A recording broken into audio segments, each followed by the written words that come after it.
Appreciate everybody being here today.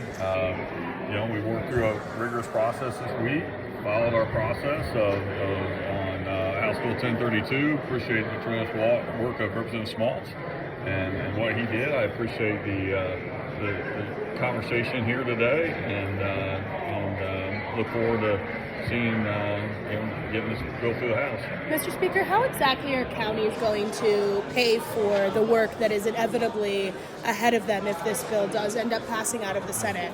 We've talked to counties, and there's language in the bill that sets up the opportunity for election division to help them. And look, we have every reason to want to see them be successful in this, and we'll do everything we can to provide the support for them. So does that mean the election division is going to give them the money to do this? They will be supported. Mr. Speaker, how confident are you that this will ultimately pass in the Senate? I'm worried about what's happening in the House. The Senate will have a chance to deliberate on next week.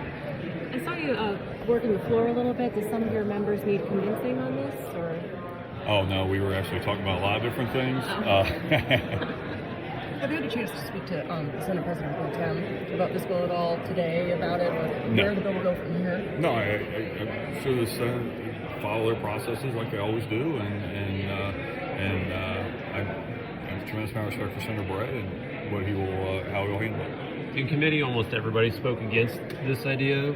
What did that tell you, and how did that factor into the decision? Well, look, I don't think it's uncommon on any controversial bill that the vast majority of people show up or are not in support of the bill. So, but we appreciate their input and their feedback. And as Representative Smaltz laid out very, I think, well this week, he got the bill into a really good place.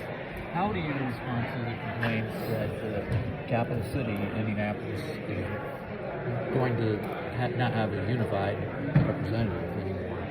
Well, I mean, look, the maps were drawn for political purposes, and I think having 4 people representing your county, we were talking about a little bit early, doesn't strike me as a really bad thing. You have 4 people that care about you. What happens if the Democrats take the majority in Congress and the state doesn't have any? Well, there are plenty of states where there's the majority of Congress doesn't match the congressional delegation. We'll have to ask. Well, the bill's author has acknowledged that it will most likely be up to the courts to determine if this bill passes muster. How concerned are you that the courts could strike it down, assuming that it passes in the Senate? I feel like we've done everything we can to make sure it passes constitutional muster. Does the decision yesterday from the Supreme Court give you more confidence that whatever you pass, should it pass, would stand the test? I think the bill was aligned with what I understand the decision yesterday was.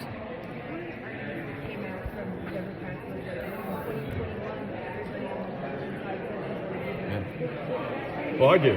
I mean, I actually meant to note that. I said that. And look, I think what's changed is time and place. And, when we were doing the maps in 2021, things were a little different then. And I don't regret the comments I made in 2021. Like on a lot of things, time and place matter. And so, we went through this process this year. Is this something you're proud of? I am very blessed to lead the Indiana House of Representatives, and I feel like, obviously I support this, and I support what we're doing. Turning Point says it will challenge or spend money challenging people who vote against this. Will the House caucus support its own members? Absolutely, and look, we've worked very hard on this issue, and we feel great about our members, and we're thrilled to get this, through the House with a very strong vote.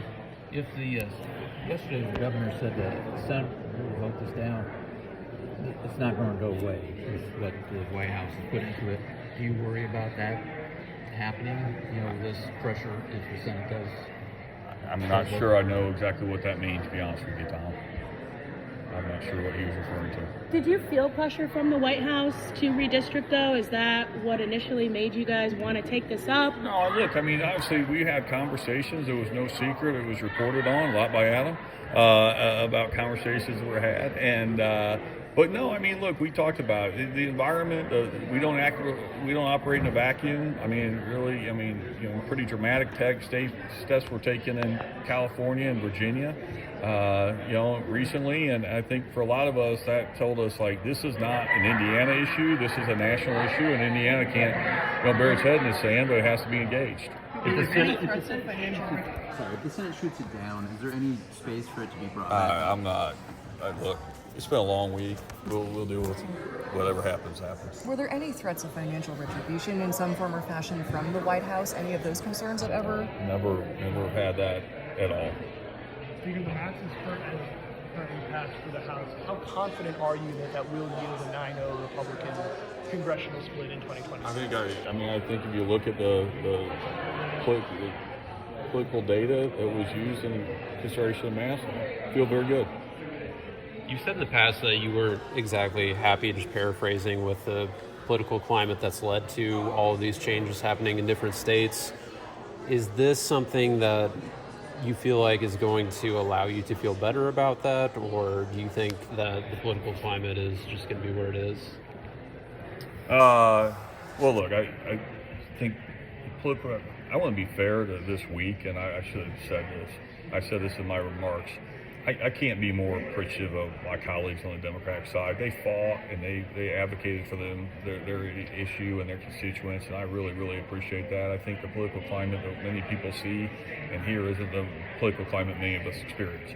That being said, the fact of the matter is, again, nationally, this has not been, we don't operate in a vacuum, and states are doing this all across the country, red and blue states, and we felt like it was important for us to be a part of that and to make sure that, we used every tool we could to support a strong Republican majority. The bill's author says that this is for purely political gain. What would your message be to Hoosiers who feel like their vote may be disenfranchised as a result of this bill, assuming it passes in the Senate? Well, again, this is people will be represented one way or the other.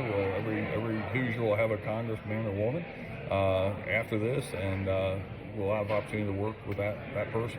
Speaker, did you have any conversations with former Governor Mitch Daniels or Mike Pence about redistricting? I'm not going to talk about who all I've talked to. I had a lot of people provide feedback, and people I respect, and on both sides of the issue, it's been a long, deliberate process. Is it fair to say you were resistant to this idea when it was first pitched to you? Again, like when first brought forward, I think I've been very clear to say that it was, I struggled with understanding it, and then kind of as things took shape across the nation, what took place in Texas and California and Missouri and North Carolina, and then the extraordinary actions taking place in Virginia. I think there's a lawsuit filed recently in New York. I think it just made me realize this. Once I realized this just wasn't an Indiana issue, I became much more comfortable with it.